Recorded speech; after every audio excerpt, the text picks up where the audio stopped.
Hi, and welcome back to the podcast. My recovery from Wonderland has gone well. I had sore calves for a few days after, but found movement to be the best remedy for that. Mind you, I have a massage booked for Friday, so that's something to look forward to because the Sri Chinmoy 100K in Canberra is looming in a week and a half. And we're doing this for RAB, so that's why we're doing it so soon. So I've really got to nail this recovery this week. Then Ron and I can look forward to our taper next week. So a nice 2 easy weeks. I've gotten lots of great feedback about the Ramblecast Ron and I did after Wonderland, including from people who have now decided to update their blister packs, especially with Fix 'em All, which is what Jared from EMS put on my heels that worked so well. Also, don't forget to get onto the Peak Chocolate website to get 15% off at checkout with the code Isabel Ross with an O and all caps and no spaces at checkout. It is sincerely the best chocolate around, and I'm incredibly fussy with my chocolate. Just ask Ron. He's not so fussy. I was so excited to see the pod got another review. This one is from Tullarino, I think I pronounced that right, who gave 5 stars and said, Isabel clearly knows her stuff and has completed some tremendous feats. But what really stands out for me is her lack of ego and how genuine she is. It's what gets me coming back each week. Thank you so much, Tullarino. I truly appreciate your review and really kind words. And please, everyone else, if you have been thinking about writing a review, I really would love it. As reading them simply makes my day, like honestly. As you know, I don't get paid to do this podcast.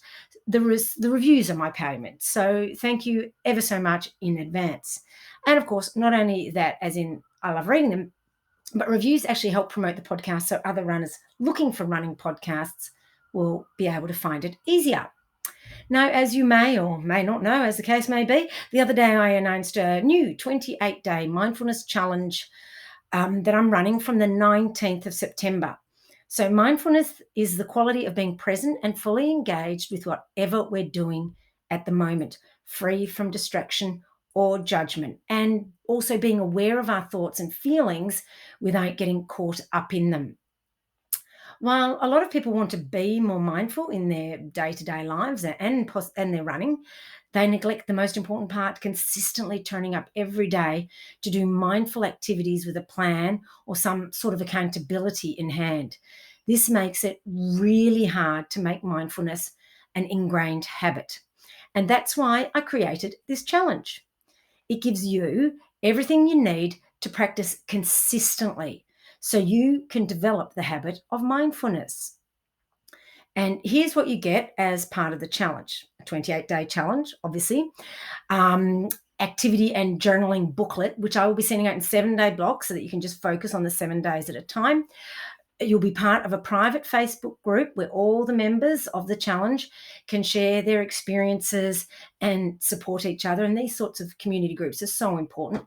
Weekly Zoom webinars on a Monday evening that will be recorded just in case you can't make it live, although live is always better, where we will discuss the activities for the week, reflect on how we are going, and deep dive into some mindfulness topics so that we can all better understand this life-altering practice. And you'll also be given extra challenges to implement each week and just extra little tidbits of knowledge and all those sorts of things. Normally, to get all this, you would have to pay at least $150 to $250 for this kind of level of challenge. But because I want it to be accessible to everyone, I'm only charging $65. Click the link in the show notes to lock in your spot, and I look forward to seeing you there. Okay, so today for the podcast, I thought I would talk about the 10 guiding principles of training that I've kind of thought about. Once you've decided what race you're training for, there are 10 fundamental principles of training that you'll want to keep in mind. So let's go.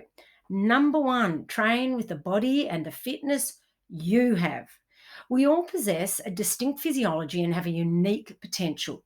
You can't build your fitness by training as if you were someone else, by, for instance, following someone else's program. By the same token, you can't train over your own fitness level. For example, someone who wants to run a certain time in a race should not be like say if we're talking rope, should not be training at that pace from the start. You need to build to that pace, and training too hard too soon almost always leads to burnout, injury, overuse, illness. Your body can't adapt that quickly, and you won't be able to sustain the motivation to train that hard for that long. Like it's kind of off-putting. Plus, there's no rush. This leads me to number 2. Training is a journey, not a destination. Race goals give your training purpose, but not the be all and end all. The enjoyment of running comes from loving the process and seeing the incremental improvements that can be celebrated on race day. Race day should be the celebration of all the training that you've put in. Sometimes races don't go as planned, and that's why it's so incredibly important to actually enjoy the journey along the way. Now, we will just take a quick break to thank our sponsors and hear from a happy coaching client. Number 3, back in the training principles, follow the hard, easy rule. Hard days are followed by easy days. A few hard weeks are followed by an easy week, or easier. A hard season is followed by a few easy weeks.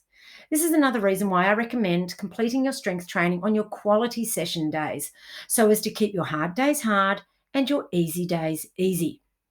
Okay, number 4, warm up. It takes a good 10 to 15 minutes, longer the older you get, of easy running for your body to become physiologically ready for harder running. Doing a few 100-meter strides will also prepare your body for the harder intervals or session ahead. Number 5, the opposite, the cool down. It is important physically and mentally to complete a cool down run. It is debated whether it actually clears lactic acid and all that sort of stuff, and that's not what I'm talking about. It just helps you feel better to run a cool down. And it's also a good time if you're training with others to chat about the session. Number 6, train all your muscle fibers. You'll need volume to train your slow twitch fibers, and quality, which includes reps, hills, drills, and so on, to train the faster fibers. No single workout adequately trains all fibers. So you need to do a range of training, all in the correct timing and so on. Number 7, the rule of repetitions. When running repetitions in a workout, always finish feeling that you could do one more, or if it's, a lactate threshold run, that you could go longer. You might not want to do one more, but you physically feel that you could.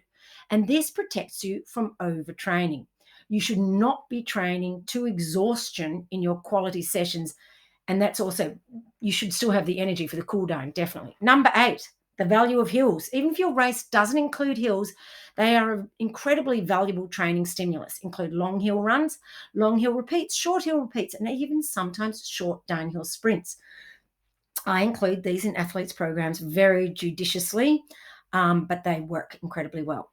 And sometimes longer ones. It's all very complicated. Number 9, don't race workouts. A race is 100% effort where you give your all over the distance that you are racing.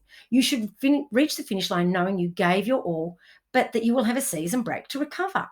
Racing workouts require the same effort, especially mental effort, with no following season break to recover.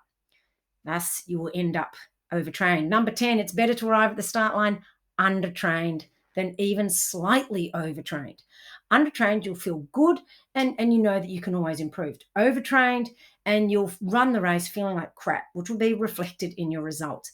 And then it will dig you further into a hole, and you'll need more than a couple of weeks to recover. The main takeaway from this topic is that running requires patience. There is no shortcut or hack that will fast track your results. There are no good specific workouts, only good training programs. Your running program should be sustainable and lead to incremental improvements over time. Achieving race goals leads to the creation of new race goals, and this cycle is potentially endless. Enjoy this running journey that you are on, and you will be rewarded with a long and fulfilling running career. Thanks for joining me. Enjoy the rest of your run if you're out there running.